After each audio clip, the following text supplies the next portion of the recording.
Polysiphonia के लैंगिक जनन में पहला जो टॉपिक है नरजननांग स्पर्मेटेंजियम का विकास। जो नर पादप होता है उसकी जिस शाखा पर स्पर्मेटेंजिया बनते हैं उसे ट्राइकोब्लास्ट कहते हैं। ये जो ट्राइकोब्लास्ट हैं वो थैलस की ऊर्ध्व शाखा पर विकसित होते हैं और नर ट्राइकोब्लास्ट द्विशाखित होता है। इसकी एक शाखा फलद तथा दूसरी शाखा बंध्य होती है। फलद शाखा की परिधीय कोशिकाएं आकार में बड़ी होकर स्पर्मेटेंजियल मदर सेल कहलाती हैं, अर्थात जिस कोशिका से स्पर्मेटेंजिया का विकास होता है उसे मातृ कोशिका कहते हैं। इसलिए इसको स्पर्मेटेंजियल मदर सेल या स्पर्मेटेंजियल मातृ कोशिका के नाम से जाना जाता है।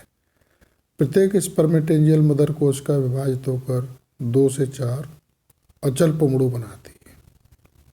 तो एक स्पर्मेटेंजियल मातृ कोशिका से जो स्पर्मेशिया कहलाएंगे, अचल पुंगड़ू जैसे नॉन मोटाइल एंथ्रोजॉइड हो गए, और जब स्पर्मेटेंजियम में बन रहे हैं तो वो स्पर्मेशिया कहलाते हैं।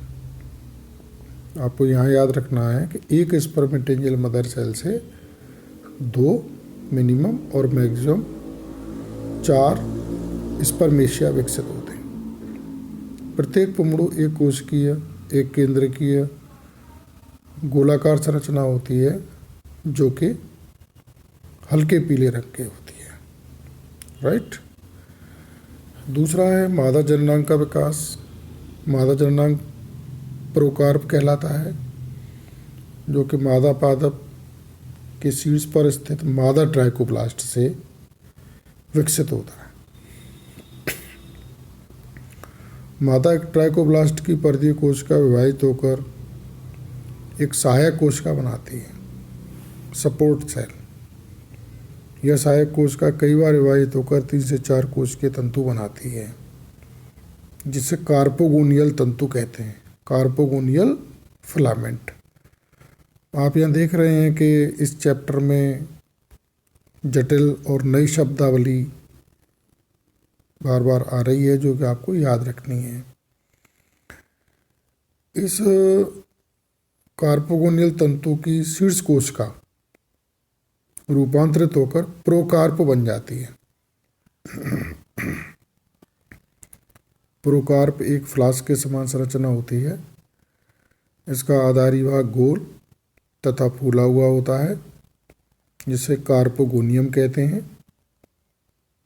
जबकि शीर्ष भाग पतला होता है जिसे ट्राइकोगाइन कहते हैं।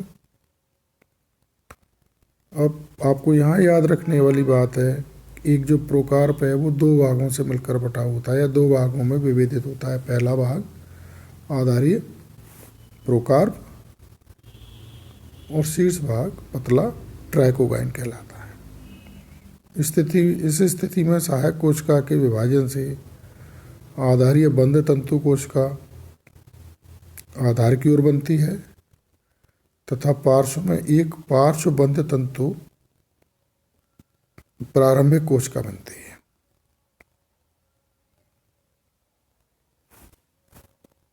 अब यहाँ अगला जो भाग आएगा निषेचन, अचल पुंगड़ू स्पर्मेशिया स्पर्मेटेंजियम से मुक्त होकर जल के साथ बहकर मादा जननांग के ट्राइकोगाइन तक पहुँचते हैं और परिपक्व ट्राइकोगाइन के शीर्ष से श्लेष्मीय पदार्थ स्रावित होता है जिसके कारण अचल पुंगड़ू ट्राइकोगाइन से चिपक जाता है तथा संलयन से दोनों के मध्य की भित्ति घुल जाती है।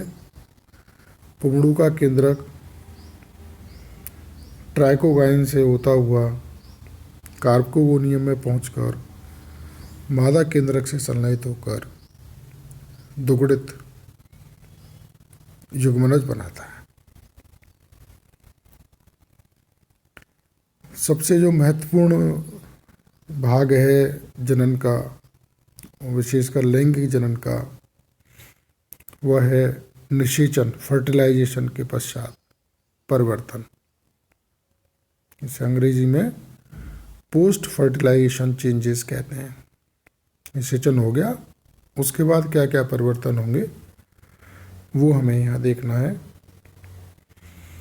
परीक्षा में केवल इतना ही प्रश्न पूछा जाता है कि पॉलीसाइफोनिया में निषेचनोपरांत होने वाले परिवर्तनों का सचित्र वर्णन कीजिए। एक इम्पोर्टेंट प्रश्न है, ये आपसे परीक्षा में पूछा जाएगा। और पिछले गत वर्षों के अनसॉल्व पेपर्स में देखेंगे तो इस पेपर में ये प्रश्न कई बार पूछा गया है। अब तक जो आपने यहाँ इसके बारे में सुना है, देखा है, मेरी सलाह है कि आप अपनी बॉटनी की पुस्तक में से इसको पढ़ें और इसमें जो टेक्निकल टर्म्स आए हैं उनके बारे में भी, जो फर्स्ट क्वेश्चन कंपलसरी होता है उनके बारे में भी पूछा जाता है। तो कृपया आप जो नई शब्दावली है उस सबको याद करेंगे, ऐसी मुझे उम्मीद है। Thank you.